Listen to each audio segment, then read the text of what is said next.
Yes, hello, good morning still. We don't have the ties on as on the picture, sorry, I forgot to bring this along today. But Jürgen, welcome on stage, great to see you again. How are you? I'm very well, Marcus. Yeah. I mean,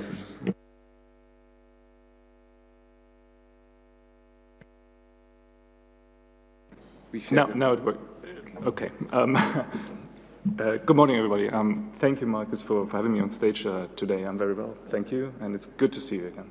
Yeah, I think we should just share the microphone. Okay, good. So we have a 10-minute slot for an interview because, as you see in the material, Jürgen is from the Banque Internationale R Luxembourg. And so today you have the chance to get some insight into the matters of BIL, how they tackle sustainability, whether it's good for the business or not. So Jürgen, first question, what's the driver for your executives? Why is sustainability such a hot topic for your institution? Right, Marcus. So I think the main driver is the climate crisis, actually, because financial institutions like BIL, we are needed to raise private capital and channel it into sustainable investments where maybe public capital is short. And for us, we have three main drivers that we identified for sustainability. It's a social phenomenon, we have regulatory pressure, and it's the expectations of our stakeholders. So what does that mean? The social phenomenon, we already heard that today. People, they change their habits, their awareness towards sustainability change. They shop differently, they are mobile differently, they travel differently. So that's an important point.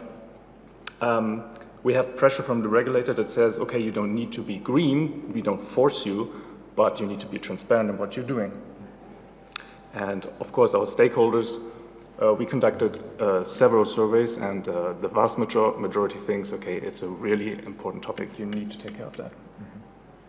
And how exactly did you tackle this project of sustainability within the bank? Just to give us some examples. Yes. So for us, it's also, we all already heard that word today, it's a journey, and it's a long-time journey that started at BIL, I would say around 2 years ago.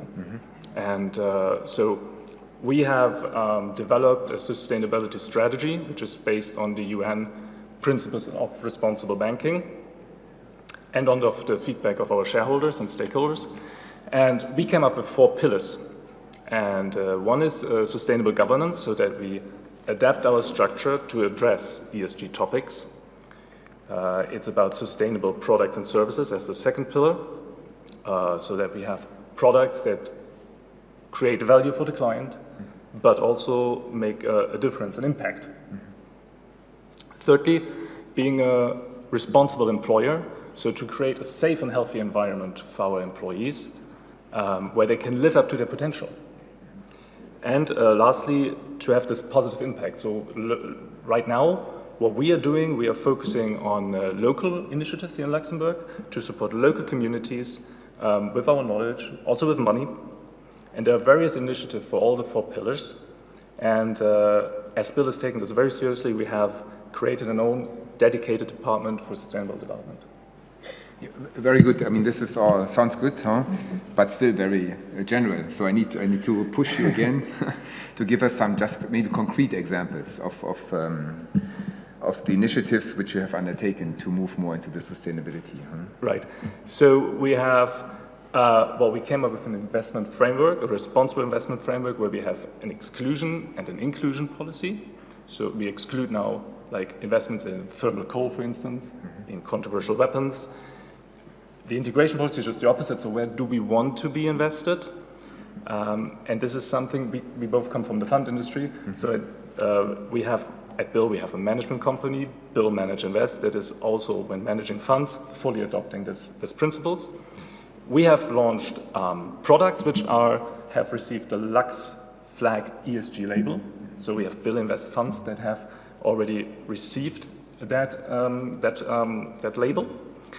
We have recently launched our green bond framework, where we can now issue green bonds and channel this money, like I said in the beginning, into sustainable investments.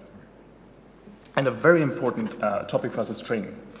We need to take our employees, the most important resource of our bank. We need to take them with us on this journey towards sustainability. But just to give you some very concrete examples, small maybe, but still they make a difference, I think. We don't have plastic bottles anymore at Bill in the canteen. So what we have water fountains, and you can get your water and bring your own bottle, for instance. We have adopted our car policy, so it's a strong focus now on electric cars. We have, and I like this idea, we have now beehives just in the park next to Bill, and we are very confident that we will harvest our first Bill honey. Honey, but yes. Will you sell it as well? That would be interesting. Okay. I don't know yet. It depends on the harvest.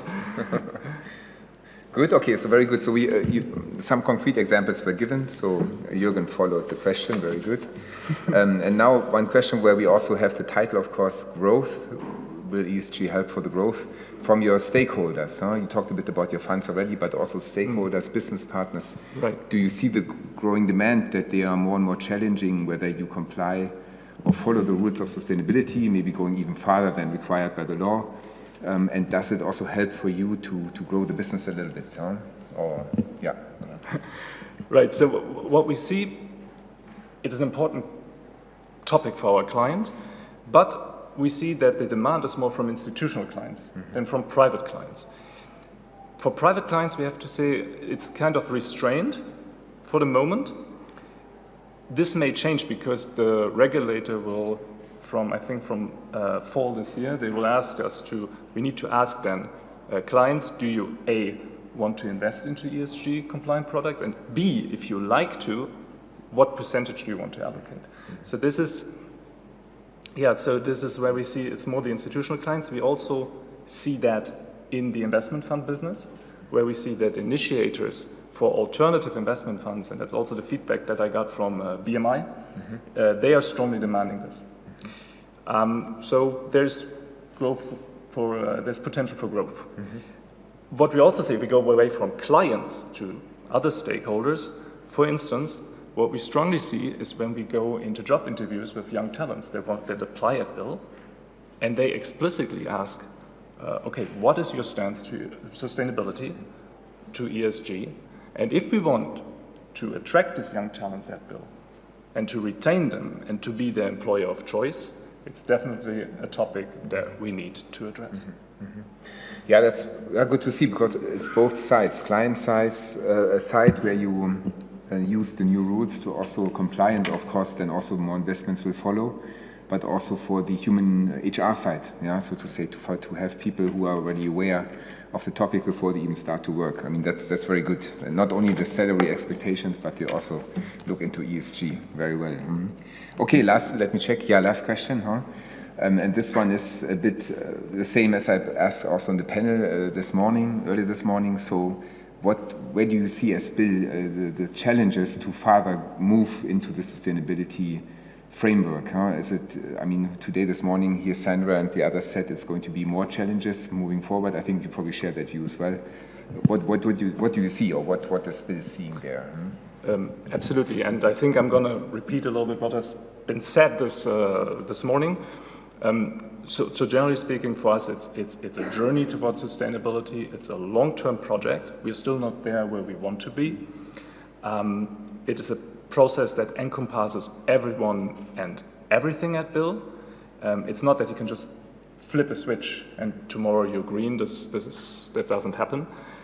Our main challenges is what we already talked about this morning, and I think it was in your panel, data, availability of data. Also maybe to see, okay, how do we compare to peers?